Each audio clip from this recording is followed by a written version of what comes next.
Yan, ganito na binibili namin, yung nakapakpak na. Ito pala yung chocolate shirataki rice na uso ngayon at ginagamit namin ng anak ko. Napakadali lang.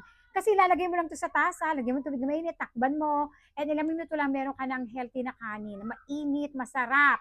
Ito kasi, kaya ganito, ang binibili namin ngayon, buti na lang talaga, no? Dati kasi, kili-kulo binibili namin, naglalagay pa yung anak ko sa plastic ng yelo, binabaon niya sa school. Oo, tapos anak ko rin naman nakakita nito. Sinabi niya, nanay, meron na pala mga nakapak.